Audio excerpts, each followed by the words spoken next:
I be telling people lately, like, I'm like, do you feel like too, like now it's just all of a sudden everywhere it's like you got to be an entrepreneur? Yeah, kind of. And then I don't know, like part of that is I surround myself with entrepreneurs, but yeah, like everybody is an entrepreneur, and sometimes it makes me feel like, dang, like, am I special? Like, or... You're extremely special.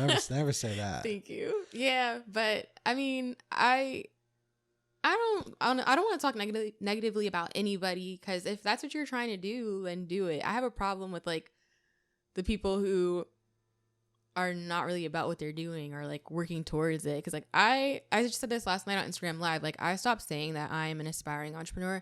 I'm just gonna start saying I am an entrepreneur. Yeah. And I don't really, like, I don't have my LLC just yet, and I don't have like my product set up just yet. It's all coming for sure. But I'm also not in the same space that I was in 2017 or 18 when I first decided to pursue entrepreneurship. And so I want to honor that and know that I'm doing the work and it's coming. So I know somebody could like look at me and be like, why does your Instagram say entrepreneur? Like, what are you doing? What are you offering? Like, you're not an entrepreneur. But, I don't know. Like, I'm really big on our words and speaking things before they even happen. And I know that a lot of people are actually turning to entrepreneurship with the pandemic and all of that. It's a thing. It's 1,000%.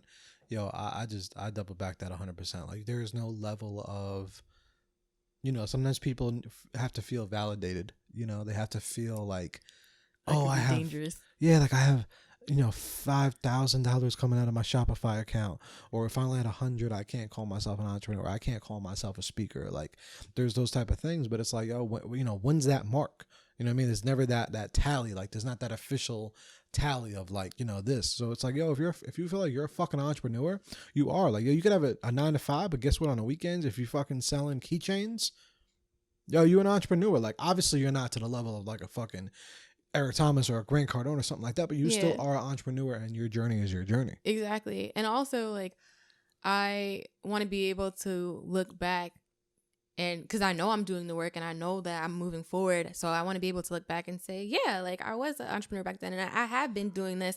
Like, I'm so excited that I can say that I've been doing my podcast since 2018. That's 3 years now. Yeah. I might have not been producing episodes every single week, but that first episode was from 2018, and so I can say that growth. Yeah. And every time you do one too, you could always tell that level of growth within you. You know what I'm saying?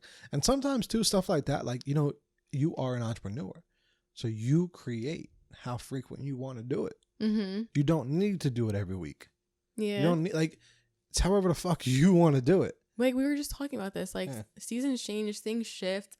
Like, podcasting, it's great. It's a lot of fun, but it is a commitment. It is work. And so even the way that you've had to shift things with your podcast is the same way that, like I was talking about Sarah Jakes Roberts before. So her podcast was originally, like, she would go live, and then she would have YouTube up and Instagram and Facebook. I don't know, all the platforms. And then she would, like, talk about what she was talking about, and then she'd go to the comments for like feedback, and she would call the people in the comments her co-hosts. But like that, yeah, and she would go live every week and do that, but it just became very time consuming, and she also had to balance like being a wife and being a mom. So she had to like revamp her podcasting style. So now what she does is she pre-records her podcast, and she has chosen from her audience, she chooses one person to come up and co-host with her, and it's like pre-recorded, and that way she's able to manage. So I think that's how it goes. Like, when I started my podcast, the goal was to go live every week with whatever's on my heart. But now in this season, that's not realistic. And so in the beginning, when you told me you need to batch record, I'm like, oh, but I don't want to. You were like, yeah. See, I did tell you. Yeah, but I was like, it has to be from the heart every single week. And now I'm like, nah, like, I need a batch record. Like, yeah, she's like, I feel you. It's fine. The people will be all right. And even at that, like, with the whole, like sometimes I do it, sometimes I don't. But at least, like, or you just get ahead of yourself. Like, that's just why I've never been a fan of live, because it's like, I'm a consistent dude. Like, if I tell myself it's going to be live, like, it's going to be live. You know what I mean? Like, so I try to, like, be very careful. Like, I'm not that dude that's going to say yes to a relationship just because I, like, if I'm going to be committed, I'm going to be committed. Yeah. And the reason why I asked you too about that entrepreneurship question too is because I know you're around it a lot as well. Yeah. it's funny because I've actually been on the other side lately of like, yes, I'm around a lot of them, but I've kind of been more now like, I don't know what you would want to call it, but I've been really kind of telling people like, look, don't do it. And the reason why is because no one understands the effort. And I tell people that, and I it's not to be disrespectful, but I'm like, at the same time, I'm like, yes, I would, my always answer is do it. But I try to now just be very real with people, like very, very real with people. Mm-hmm. And I'm just like, yo, just because it may seem trendy now, you know what I'm saying? So it's like, and don't get me wrong, the freedom and all that is amazing too, but it's also very trendy, in a weird way.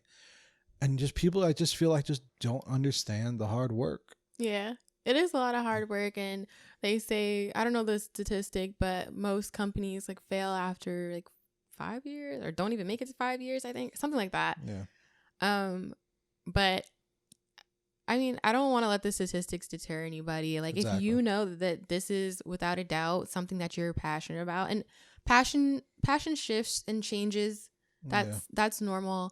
But if you know this is something you're serious about and you're going to be persistent about it, then don't get caught up in what people are saying or doing, and just focus on yourself and being the best version of yourself so that you can produce. Because that's really what it's about, is shifting from like a consumer to a creator. And so you really need to focus on yourself. and I think when I really say that too, what I really mean is the people that just like want to go from, because like we just said, there's all levels of entrepreneurship. Yeah. What I really mean is the people that are like, you know what, I don't want to work a 9 to 5 and I want to do this. There's those people. Because, obviously you could just always do both. But to me, it's always now the more the conversation of, you hear a lot of people that, okay, I don't want to do a 9 to 5 no more. And it's like, okay, but if that's what you're trying to replace, it is a lot of hard work. Yeah. Like a lot of hard work. And I've just after dealing, like, I deal with so many different young entrepreneurs, like starting up, and just people like all the fucking time on Clubhouse, and, and that's another thing I want to thank you for. I don't even be on it no more, but. Nah, I've been slipping too, but it's amazing. And I have to start incorporating it more into my day. I was really on it like last winter. Yeah, but same. It's just like, I've been around a lot of them. And 98% of people don't understand the effort. 98% don't understand the effort. 2% get it. So it's just like, at the same time, like, it's weird because like it's very conflicting, because I'm all for it. I'm all for entrepreneurship. But it's like, at the same time, it's like, yo, these jobs did the work for you. You know what I'm saying? Like, Walmart did its work. Mm-hmm. McDonald's did its work. Hospitals did their work. Wherever, we could just name all these jobs, they did all the work. They did the hard work. All you got to do, you get hired, show up, and just do your thing. Yeah. So it's like, at the end of the day, if, that's just, if you're not willing to do all that hard work, like, don't, like, people want to just leave their 9 to 5 and then they want to work. Like, I used to do Uber full time, right? And I did Uber full time, and it was, you work your 40 hours, and then I would do Uber, and then people would like look at me like, oh, you're doing Uber 8 hours a day? And I was like, well, I was just working 8 hours a day doing my 9 to 5. Like, why would that change just because I'm in control of it? I still have to do my 8 hours. Yeah. You know what I'm saying? Like, I still, you know what I mean? It's still hard work just because I'm in control. So I think that's what it is with a lot of like business. They think, okay, well, so I can have more time, but it just doesn't work like that. Like, you still need to put in that heavy duty effort. Yeah. I guess I don't really get caught up on what people say. It's more about what they do. So you can say whatever you want. I'm like, yeah, cool. Like, entrepreneurship, I'm here for it. But then, like, what are you doing? Like, am I seeing, even if I don't see like anything overnight, like even over time, am I seeing things? Like, are you posting consistently on social media? Are you working on like putting your message out there, your brand out there? Are you attending the events, like the conferences? Like, are you laying the groundwork? Because that's the season that I'm in. Like, I don't have a full-fledged business yet, but I'm putting the structures in place so that things run smoothly. Like, that's really what I've learned to value this past year, is like systems and structures and organization, which used to be like curse words. 'Cause I'm a flamingo, a flight attendant, a high eye, whatever you want to call it, disc assessment. Like, my personality is all about like big fun, big energy. Let's get it done. Don't worry about the details. But I've been learning that the details matter. So I don't really get caught up in what people say. It's like, what are you doing? Like, are you showing up? And, everybody's timeline is different. So if it takes you 10 years to manifest your dream, that's fine. That was your process. Yeah. You know? Yeah.